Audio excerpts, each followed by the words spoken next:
Good day. Welcome to SOW 301, Communication Skills for the Helping Profession. Study Session 1, Introduction to Communication. Introduction. In this study session, we will review some of the basic skills, such as the ability to listen and communicate effectively, that are vital to the social worker's success. Social workers must have an awareness of their own styles of communication. Learning outcomes. When you have studied this session, you should be able to 1. Define communication. 2. Discuss the characteristics of communication. 3. Highlight the forms of communication. Communication. Communication is the process of transmitting feelings or thoughts so that they are understood. This process involves conveying information verbally or non-verbally through a variety of means, such as body movement, facial expression, and gestures. To communicate, there must be both a sender of a message and a receiver of a message. Generally speaking, all behaviors transmit certain information and may, therefore, be involved in communication. Many aspects of human services work require the ability to communicate. Communication is an integral part of human services and may take the form of transmitting particular knowledge. Many aspects of human services work require the ability to communicate. Communication is an integral part of human services and may take the form of transmitting particular knowledge. Information or skills. For example, when a helper is counseling individuals who are preparing for retirement, the content of the communication may focus on financial planning, housing needs, or social or emotional concerns. At the other end of the life cycle, helpers working in children's human services programs may focus the content of their communication upon the development of basic life skills. Communicating effectively and responding appropriately are often the key factor in determining the success of any attempt to help. You can easily understand the complexity of communication by considering the example of the game of passing a single message through a series of individuals.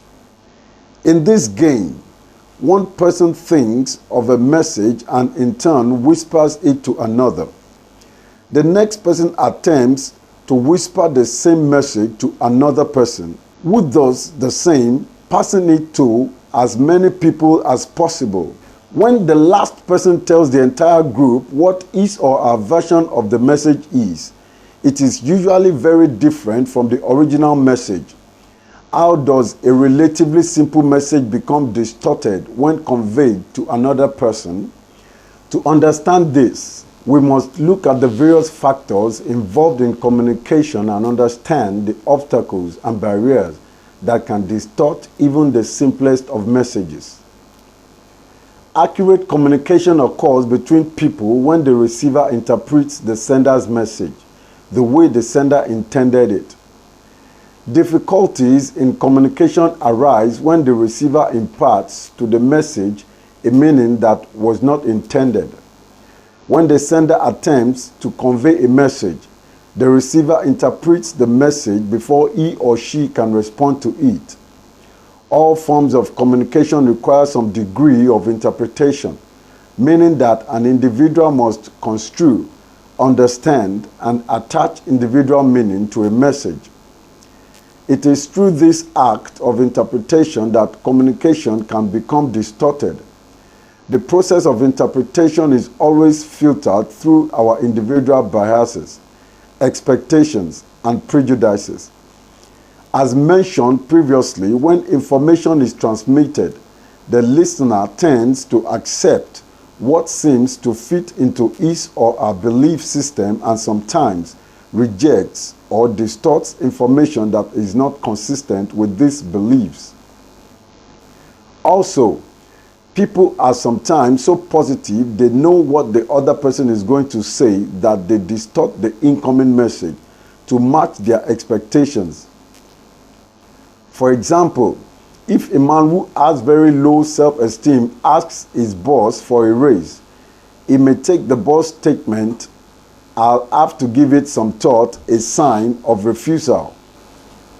A common problem in communication occurs when the receiver understands the words of the message but fails to recognize the sender's underlying meaning. For example, a person might say, "Sure is a rainy day," in an attempt to change the subject, while the receiver might assume the person is really concerned about the weather.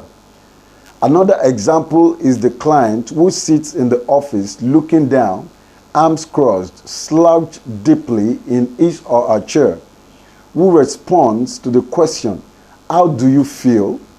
by saying "fine." The client's non-verbal behavior, consisting of posture, eye contact, and facial expression, seems to indicate the opposite. Which message does one respond to? The answer is both. The helper must hear the words but also be aware of additional information conveyed in the communication. Helpers must have an awareness of their own styles of communication.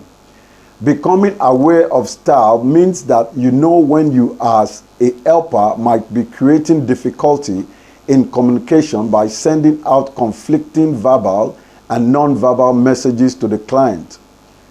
To this degree, you can see how the quality of self-awareness enhances the skill of communicating effectively. Inappropriate use of language can also lead to mishaps in communication. The helper should avoid using words the client may not understand or may find objectionable. The helper's vocabulary must be understandable to the client.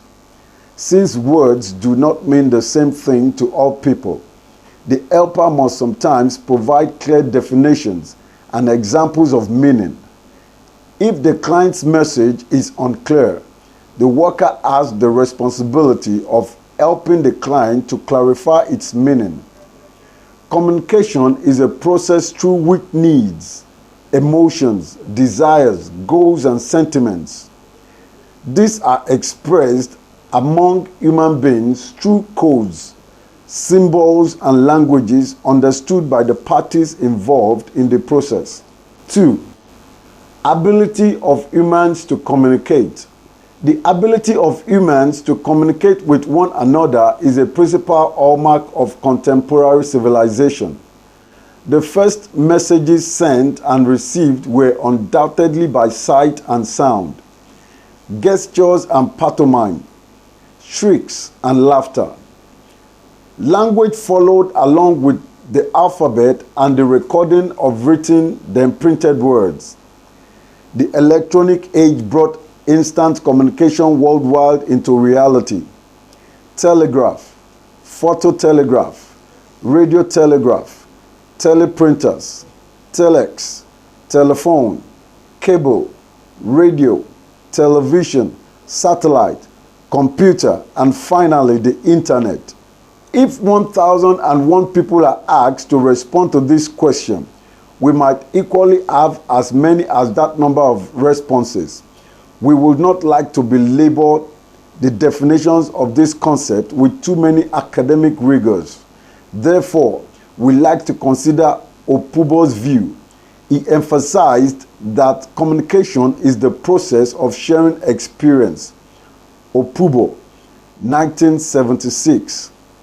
The great anthropologist Edward Sapir sums up most definitions and varieties of communication when he describes it as a study of people relating to themselves and to one another in groups and societies, influencing one another and being influenced, informing one another and being informed, teaching and being taught, loving and being loved, entertaining and being entertained. Characteristics of communication. The following are the characteristics communication as identified by Bradley. 1984. 1. Communication is dynamic, not static. It involves changes and effects as the elements interact. Participants are obliged to adapt to these changes and effects. 2. It is continuous. There is no beginning and no end to communication in a person's life. 3. It is complex. It occurs at many levels and reflects many influences. 4. It is irreversible.